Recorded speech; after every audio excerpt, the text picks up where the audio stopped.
네, 뉴욕 증시에서 인플레이션에 대한 걱정이 이틀째 이어져 가고 있는 상황입니다. 국내에서도 이러한 여파가 같이 좀 갈 수 있는지 좀 더 알아보겠습니다. 자, 오늘의 연결고리 유한타증권 송태현 과장 전화 연결해 보겠습니다. 과장님, 안녕하세요. 네, 안녕하세요. 네, 자, 오늘도 과장님하고 두 가지 좀 내용 볼 텐데요. 첫 번째 연결고리 주제부터 보겠습니다. 공개합니다. 자, 연결고리 첫 번째입니다. 빅테크 쪽에서는 팔고 그리고 중소형주 쪽에서는 반발 매수세가 들어왔다라는 게 시장의 큰 판도가 되겠는데요. 자, 어떤 내용들이 좀 세부적으로 있는지 그리고 해석까지 좀 같이 들어보겠습니다, 과장님. 네, 전일 사실 미국 증시 변동성이 상당히 좀 컸습니다. 나스닥이 계속 1%에서 마이너스 한 1.5% 사이에 이 범위를 등락을 계속적으로 반복을 했던 모습이 있었었고요. 사실 한 3시 40분 정도까지만 하더라도 나스닥이 마이너스 1.5%를 좀 넘어가는 흐름이 나오게 되면서 오늘 시장도 더 많이 힘들어지겠다라고 생각을 했었었는데 거기서부터 장막 판테까지 반등이 나오게 되면서 강보합으로 좀 마감이 되는 모습이 있었습니다. 시장의 큰 틀을 보게 되면 아직까지도 안전자산에 대한 심리가 상당히 더욱더 높다라고 볼 수가 있을 텐데요. 이는 이제 빅스 지수가 아직도 31.77을 기록을 하고 있다는 점, 그리고 CNN 공포 탐욕 지수가 8에서 이제 6으로 내려가게 되면서 사실 25 이하로만 내려가도 익스트림 공포인데 이런 부분이 더욱더 확대가 되고 있다라고 보시면 될 것 같고요. 10년 국채 금리 역시나 2.8%까지 내려오게 되면서 안전 자산에 대해서 상당히 니즈가 많이 올라가고 있다라고 보시면 될 것 같습니다. 이 큰 틀에서는 계속적으로 이런 흐름이 나오고 있기는 한데 시장에 이제 나타나는 어제 현상을 보게 되면은 조금 재미난 점이 있었던 것 같습니다. 이 가격적으로 계속적으로 비교적 하락폭이 좀 적었던 종목들 같은 경우에는 매도가 좀 집중이 되게 되면서 조정이 좀 있었던 부분이 있었다라고 보시면 될 것 같고요. 대표적으로 애플하고 마이크로소프트가 2% 넘게 하락을 하게 되면서 이런 부분을 잘 나타내줬다라고 보시면 될 것 같습니다. 반대로 이제 이 주가 이미 한 반의 반토막 넘게 난 이 중대형 성장주 같은 경우에는 저가 매수세가 좀 유입이 됐던 부분이 많았었는데요. 러셀 2000 지수를 보게 되면은 플러스 1.24%를 기록을 하게 되면서 이러한 흐름을 좀 다 잘 보여줬다라고 보시면 될 것 같습니다. 그래서 이제 애플 같은 경우가 사실상 조금 미국의 가장 시가총액이 큰 기업으로서 상징성을 좀 많이 띠고 있는데 이 기업이 추가적인 하락이 나왔다는 것은 뭐 심리적으로나 그리고 이 미국 시장이 안정화되는 데 있어서는 시간이 조금 더 많이 필요하다라는 부분을 잘 나타냈다고 보시면 될 것 같고요. 애플 같은 경우에는 저는 이제 폭스콘이 중국 경제 봉쇄로 인해서 중국의 수요 둔화하고 공급망 불안 관련돼서 발표를 했던 부분이 있었습니다. 장조 봉쇄 조치에 따라서 이전에 뭐 생산 차질이 없다는 입장을 발표하기는 했었지만 5월 초 공고했던 생산 인력이 채용이 중단이 되게 되면서 이런 부분에 우려감이 조금 더 높아졌다고 보시면 될 것 같고요. 4월 이제 중국 팔카트론 같은 경우에도 아이폰 생산의 한 20에서 30% 정도를 차지를 하고 있는데 이 상하이 쿤산 공장 가동 중단으로 조립 차질이 됐던 부분 역시나 이런 부분에 조금 안 좋은 영향을 미친 것 같습니다. 그래서 이제 가장 큰 두 개의 업체가 조립에 좀 차질을 보이게 되면서 애플의 부품을 납품하는 기업들에게도 전반적으로 영향이 더욱더 미칠 수 있는 부분은 있어졌다라고 보시면 될 것 같고요. 이러한 부분이 뭐 전일에도 뭐 일부 애플에 대한 주가를 끌어내는 부분 중에 하나였었다라고 보시면 될 것 같습니다. 반대로 이제 중소형 관련된 종목들이 상당히 어제 강한 흐름이 나왔었는데 두 자릿수 이상 상승하는 기업들이 상당히 많았습니다. 전기차에서도 테슬라는 조금 약세를 보이기는 했습니다만 루시드라든지 아니면 리비안 같은 경우에는 뭐 13%, 18% 정도의 상승세가 나오게 되면서 상당히 강한 흐름이 나왔다라고 보시면 될 것 같고요. 리비안 같은 경우에는 실적은 다소 아쉬운 부분이 많기는 했었지만 총 예약 건수가 9만 건을 이제 기록을 하게 되면서 아직도 리비안 관련돼서 수요에 대한 부분이 계속 견조하다는 점, 그리고 생산 차질에 대한 우려감이 상당히 높은데 올해 생산 목표를 2만 5천 대를 그대로 유지했다는 점이 긍정적으로 좀 바라볼 수 있는 것 같습니다. 그래서 이러한 이제 중소형 관련된 뭐 전기차 관련된 업체들이 많게는 한 50% 정도까지도 오른 종목이 있거든요. 그런 부분에서 일단은 조금 긍정적인 부분을 찾아볼 수 있었다고 보시면 될 것 같고요. 그 외에도 이제 이 전기차를 제외한다 하더라도 메타버스 관련돼서도 이 근래에 실적에 대한 부분이 안 좋으면서 주가 조정을 좀 많이 받았었는데 전일 같은 경우에는 반등 상승이 좀 많이 나왔습니다. 메타포토 같은 경우에도 한 7.6% 정도 상승이 나왔고요. 유니트가 한 16%, 그리고 로블록스가 거의 20% 가까운 상승세를 보이게 되면서 메타버스 관련된 기업들도 상당히 좋았다고 보시면 될 것 같고, 이 핀테크 관련된 기업들도 어제 이제 어퍼몰딩스가 한 24% 정도 상승이 나오게 되고, 스퀘어 같은 경우에도 한 6% 정도 상승이 나오게 되면서 전반적으로 조금 좋은 흐름이 나왔었다고 보시면 될 것 같습니다. 그리고 마지막으로 이제 어제 오랜만에 다시 등장한 단어가 있었었는데, 밈 주식이 강한 상승을 보였다라고 이러한 이제 헤드라인 뉴스가 좀 나왔던 부분이 있었습니다. 게임스타 같은 경우에 오랜만에 한 20% 장중에 상승이 나온 부분도 있었었는데, 장 종료될 때에는 한 10% 정도의 상승세가 나왔다고 보시면 될 것 같고요.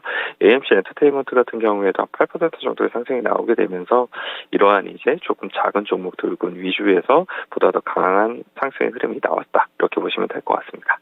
네.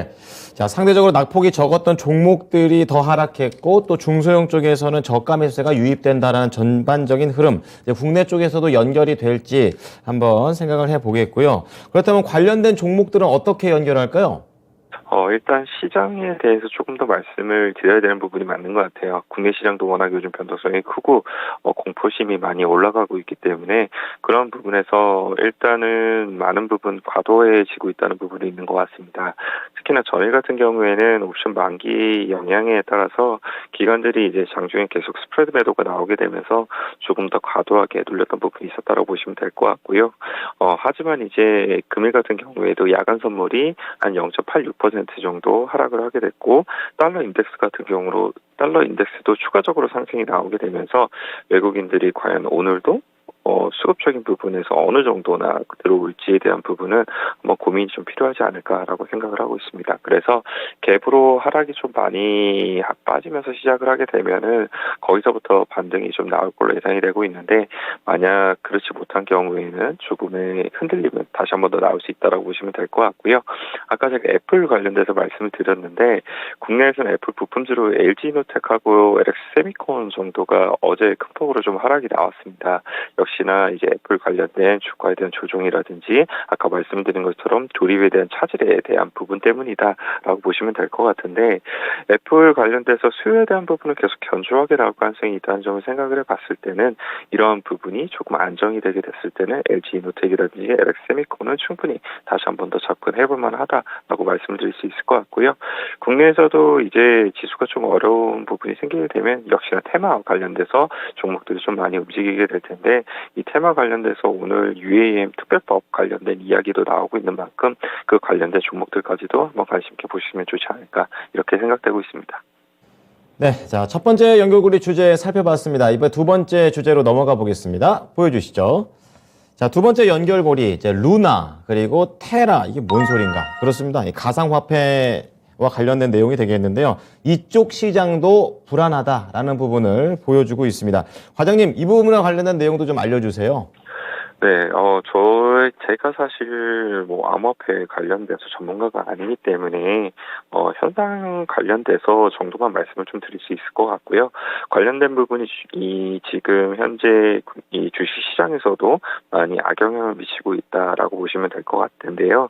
일단은 비즈니스 인사이더에서 지금 현상 자체가 스파이럴 현상이 계속적으로 나오고 있다라고 이야기를 하고 있습니다. 일단 테라하고 루나가 이제 폭락을 하게 되면서 이러한 부분이 결국은 이 암호화폐 시장 전반적으로 신뢰도를 많은 부분 떨어뜨리고 있다라고 보시면 될 것 같고요. 이런 사태를 조금 더 말씀을 드리게 되면은 이 루나라는 코인이 있게 되는데, 이 코인이 전 세계에서 시가총액 한 10위권에 이제 위치를 하고 있었습니다. 근데 하루 종일 97%가 하락을 하게 되면서 큰 폭의 시가총액이 증발하는 현상이 상당히 나오게 되고요. 루나하고 테라가 연결된 코인이라고 보시면 될 것 같은데 이 스테이블 코인에서 테라가 3위에 위치를 하고 있었습니다. 그런데 이 테라 같은 경우에도 한 50% 정도 하락이 나오게 되면서 전반적으로 시장의 흐름이 좋지 못해졌다라고 보시면 될 것 같고, 이 스테이블 코인이라는 것은 코인이 이제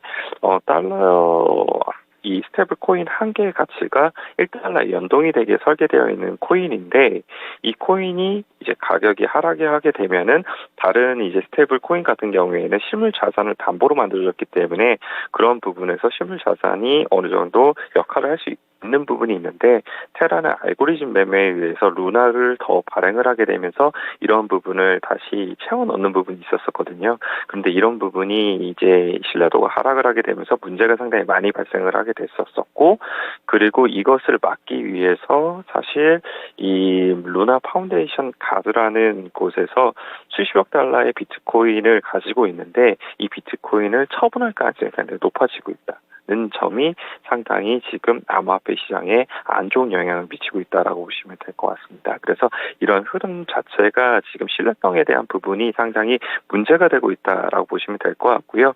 여기 관련돼서도 예전에 사실 2008년도에 금융위기가 온 게 많은 이제 파생 상품이라든지 아니면 레버리지 때문에 오게 된 건데, 이런 부분에 있어서 블룸버그에서 암호화폐 시장에 2008년도 금융위기가 도래하는 것이 아니냐라는 이제 목소리도 상당히 높아지고 있습니다. 그래서 이러한 부분이 암호화폐 시장에서 상당히 크게 충격적인 일이 발생을 하게 됐었고, 이건 역시 주식시장의 일부 연결된 부분도 상당히 많다는 점을 생각을 해봤을 때는 이것이 어떻게 이제 진행이 되게 되면서 더욱더 확대가 될 것인지, 아니면은 단순 루나와 테라의 소동으로 끝나게 될 것인지, 이 부분을 확인을 하시는 게 상당히 필요하다라고 보시면 될 것 같고요.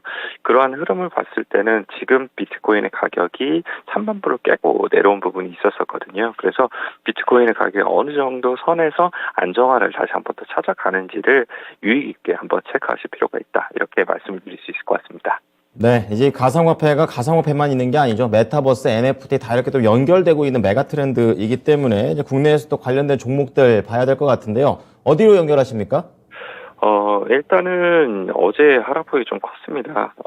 게임주들 대부분 하락을 했었었는데, 게임주들 같은 경우에는 그 다음 사업 모델로서 사실상 B2E를 많이 표방을 하고 있기 때문에 그런 부분에서 가치가 많은 부분 영향을 받을 수 있다라는 우려감이 상당히 높아지고 있고요. 관련 종목으로는 위메이드라든지 컴투스 같은 경우에는 어제 두 자릿수 가까운 하락이 나오게 되면서 이런 부분이 이미 반영이 되고 있다고 보시면 될 것 같습니다. 하락폭이 크기는 하지만 어떻게 더욱더 영향력이 확대가 될지 모르기 때문에 보수적인 관점을 가져가시는 게 더욱더 맞지 않을까라고 볼 수 있을 것 같고요. 엔터 같은 경우에도 사실상 이런 부분의 연계성을 많이 이야기를 하고 있는 부분이어서 엔터 같은 경우에도 한동안은 투자 심리가 많은 부분을 안 줄 수 있다라고 보시면 될 것 같습니다. 그리고 마지막으로 서울 옥션 같은 경우에도 NFT 관련돼서 예전부터 이야기가 좀 많이 나왔던 부분이 있었었는데, 그러한 부분이 전일 기간의 매도로 이어지게 되면서 많은 부분 조정을 받았다라고 보시면 될 것 같고요.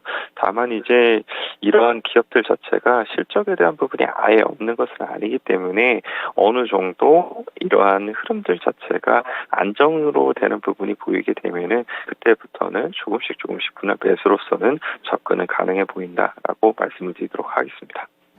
네, 가상화폐와 관련된 국내 종목들도 같이 연결을 해봤습니다. 자, 오늘 말씀 잘 들었습니다, 과장님. 한 주 동안 고생하셨어요.